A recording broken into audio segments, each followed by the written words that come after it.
इस संस्था का एजेंडा को प्रस्तुत किया हुआ सभी को मैं धन्यवाद कहते हुए अभी शेफर्ड इंडिया इंटरनेशनल का नेशनल कन्वीनर अक्की सागर साहब Maharashtra founder of shepherd India international, आप सबके सामने आप बात कर देंगे।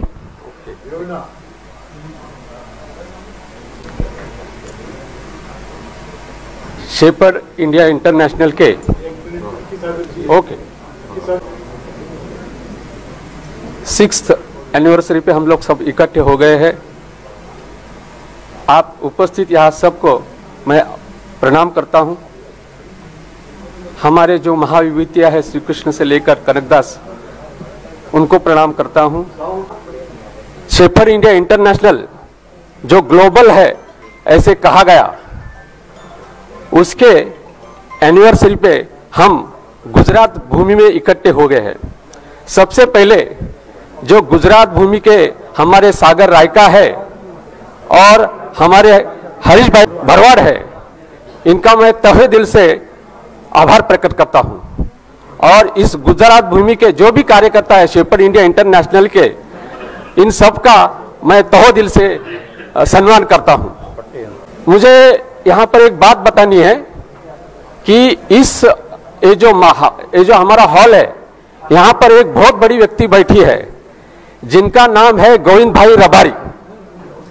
वो एक पत्रिका चलाते हैं, वो 50 साल से चलाते हैं। गोविंद भाई रबारी जी, मैं आपको विनती करता हूं कि आप खड़े रहिए। ज्यादा नहीं बोलूंगा, मैं इतना ही बोलूंगा कि जो जागरूक समाज है, संगठित समाज है, वही प्रगत समाज बन सकता है।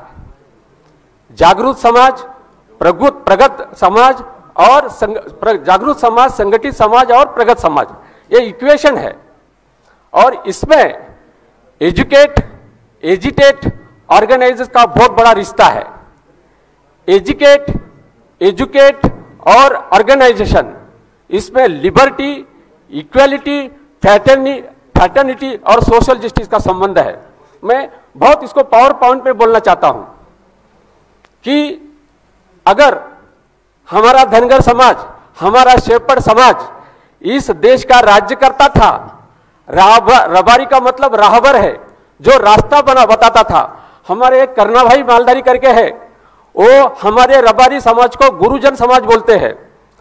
तो आज इधर आए क्या मुझे मालूम नहीं, तो हमारा समाज गुरुजन समाज है, हमारा समाज राजा समाज है और हमारा समाज ताकतवर समाज है।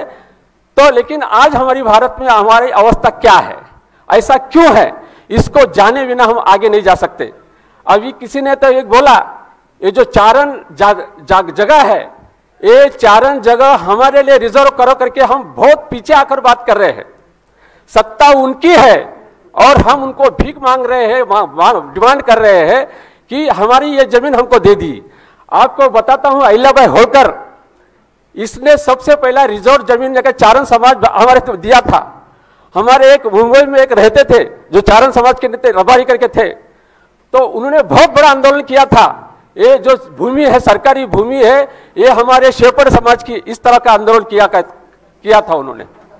तो मैं ये क्या बताना चाहता हूँ, थोड़ी बताना चाहता हूं। तो आज शेफर्ड इंडिया इंटरनेशनल के तहत भारत के जो हमारा एक इंटेलिजेंट आदमी है, एक इंटेलेक्चुअल आदमी है, हमारे विश्वनाथ, जिनके तहत, जिनकी अध्यक्षता में यह हम चला रहे हैं। तो शेफर्ड इंडिया इंटरनेशनल, तो शेफर्ड इंडिया इंटरनेशनल उन्होंने बात की, उन्होंने कहा कि हम लोग अभी, मुझे लगता है कि लास्ट टाइम उन्होंने बोला था कि हमको लंदन में जाना है, इंग्लैंड में जाना है, लेकिन कोरोना के कारण हम जा नहीं पाए। लेकिन मुझे लगता है आज मैं ये हॉल में देख रहा हूं, बहुत बड़ा समाज, मतलब आप रायका साहब, आपने रिकॉर्ड तोड़ दिया है। आपने हमारे शेफर्ड इंडिया इंटरनेशनल के बड़ी बड़ी सभा हो गई, लेकिन आज जो लोगों में जो एक चमकता दिख रहा है, और मुझे लगता है कि मैं सोशल मीडिया में देख रहा था, तो बहुत सारे लोगों को इसके बारे में मालूम नहीं है और वो जानना चाहते थे।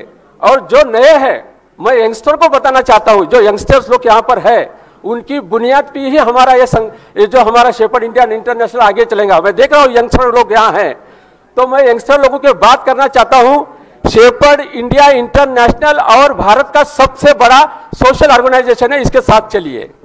और इसके साथ चलते चलते मैं ये बताना चाहता हूं, गोविंद भाई रबारी ने जो सोशल मीडिया में काम किया था 50 साल, इसलिए मैं बोल रहा हूं। आज आपके पास उन्होंने जब ये काम चालू किया था, प्रिंट मीडिया थी, कुछ भी नहीं था, तब उन्होंने चालू किया और उसको जिंदा रखा और यहां तक पहुंचे हैं। आपको तो बहुत बड़ा टेक्निकल अभी असिस्टेंस है, लेकिन आप जो मेन स्ट्रीम जो है उसकी तरह काम मत कीजिए। Actually we are the main stream, हम मेन स्ट्रीम है, लेकिन हम ने क्या बोलते हो, जैसे कि गांव नदी नाले जैसे चल रहे हैं। तो हमको ये जो सोशल हमारे यंगस्टर लोग हैं, मैं उनको बताना चाहता हूं कि आप मेन स्ट्रीम बन जाइए, क्योंकि शेपर्ड ये देश का ही नहीं पूरे भारत का मेन स्ट्रीम है। और सत्ता के बारे में जो राजनीति चल रही है, तो मैं मेरे बारे में बोलना चाहता हूं। मैं रिजर्व बैंक में था, रिजर्व बैंक में मैंने नौकरी की, रिटायर्ड हुआ। रिजर्व बैंक में हमारे 22 जगह पर हमारा ओबीसी एसोसिएशन है और उसका मैं फाउंडर प्रेसिडेंट रहा हूं।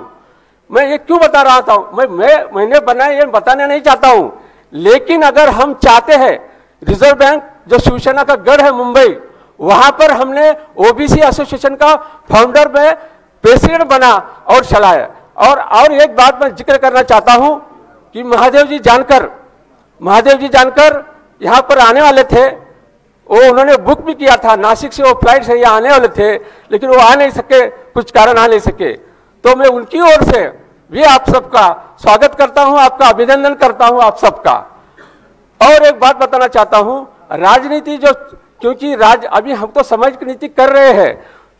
ज्योतिराव फुले को याद करता हूं, बाद में गोविंद भाई रानडे करके थे, माधव भाई रानडे हे बहुत बड़े सामाजिक नीति थे, ब्राह्मण थे। और तिलक भारत के सबसे बड़े राजनीति थे। ये दोनों मित्र थे, एक समाज नीति करते थे, दूसरे राजनीति करते थे। और ये दोनों पहिए पर उन्होंने देश पर अभी उनका राज है।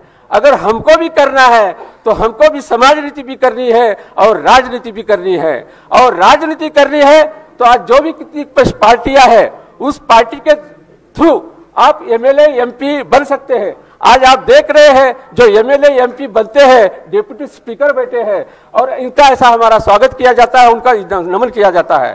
तो ऐसे बनना है तो ये किसी भी पार्टी में आप राजनीति करो, लेकिन हम ये भी बताना चाहता हूं कि हमारी पार्टी नहीं है इस देश में, ना कांग्रेस हमारी पार्टी है, ना बीजेपी हमारी पार्टी है, ना दूसरी कोई हमारी पार्टी है। हम उस पार्टी में एक गुलाम की तरह जी रहे हैं। मैं हमारे जो साथी है उन पार्टी में काम करते हैं, उनके प्रति प्रेम और आदर रख के बात कर रहा हूं। मैं किसी के प्रति नहीं बोल रहा हूं, लेकिन हमारे समाज का पार्टी होना चाहिए और उसकी भी कोशिश हम लोगों ने करनी चाहिए। और इसके लिए मैं जो जवान लोग यहाँ पर बैठे हैं उनको नम्र गुजारिश करता हूं, हमको इस देश का, हम राजा थे, हमको राजा बनना है। धन्यवाद।